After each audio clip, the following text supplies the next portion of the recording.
I now want to look at an increasingly important aspect of international marketing: globalization. Globalization is the idea that as international travel and communication expand, the world's becoming more homogeneous. Different cultures are converging as people everywhere become increasingly similar in the way they live. There are the fads and fashions people follow, the products they buy, how they relax, the heroes they look up to, and so on. So as we travel around the world, we've become accustomed to seeing the familiar: cyber cafes, CDs of bands we love, Starbucks coffee houses, advertisements for well-known brands.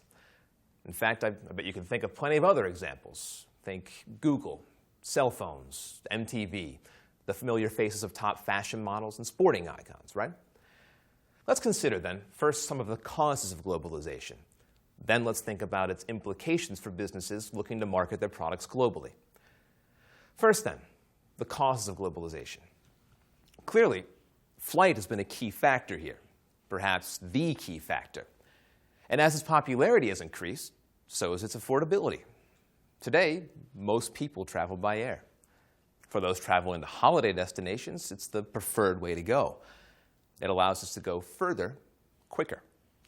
And for business people, it enables them to do business face-to-face on the other side of the world and reduces time away from the office. The resulting interaction between cultures has surely promoted shared values and attitudes. This is an important feature of globalization. Then there's the news and entertainment industry. We can't really talk about global culture without considering the huge influence of the internet, TV, radio, newspapers, magazines, and film.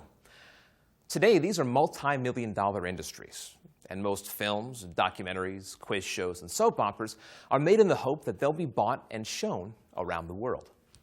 Many eventually become powerful and lucrative international brands. Popular TV series are watched on every continent and have near universal appeal. Why? Well, because they're based on common human experiences. They evoke feelings and emotions we all share. And this brings me to a key element of the news and entertainment industry and its role in helping create a global society: advertising. Ads are a common feature of television, magazines, and, of course, internet sites. Don't you just hate those pop-up windows? Advertising works through the media, driving fads and fashions. So this makes the media a potent marketing tool, see? Because it spreads ideas incredibly widely, quickly, and effectively. The third and final cause of globalization I want to highlight is politics. I want you to think specifically about the dissolution of social and economic barriers through political activity and international agreements. Take the European Union, for example.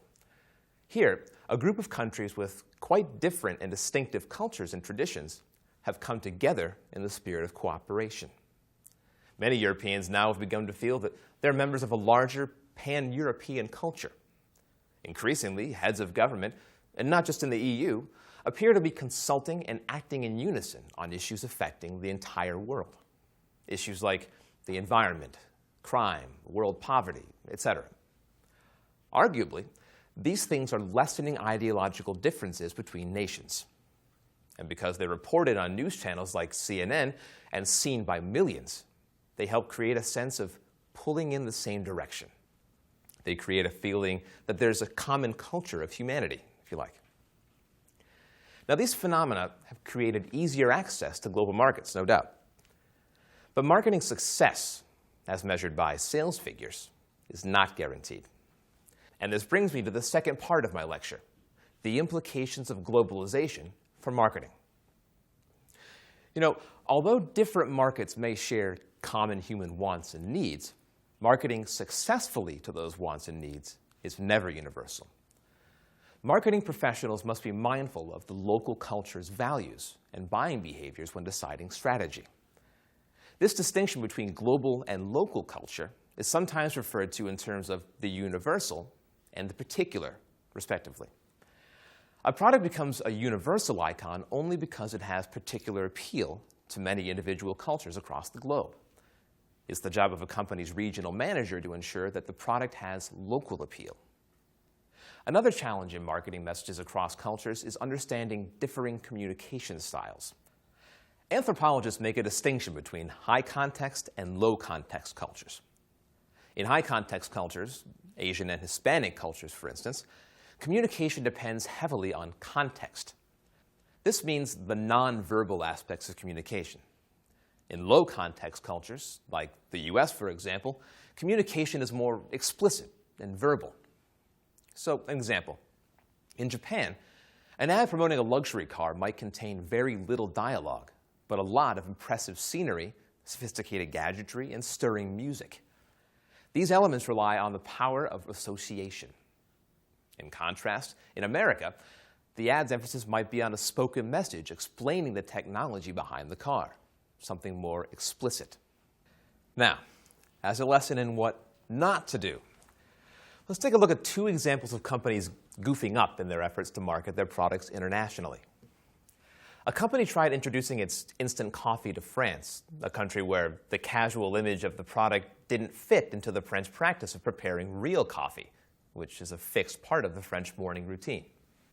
Then there's Campbell's Soups, which lost $30,000 in advertising in Europe before realizing that British consumers weren't familiar with the concept of condensed soup. This particular case highlights how easily marketing departments can fall into the trap of assuming that just because two countries share a language and cultural heritage, they'll be enticed by the same message. This can be a costly miscalculation.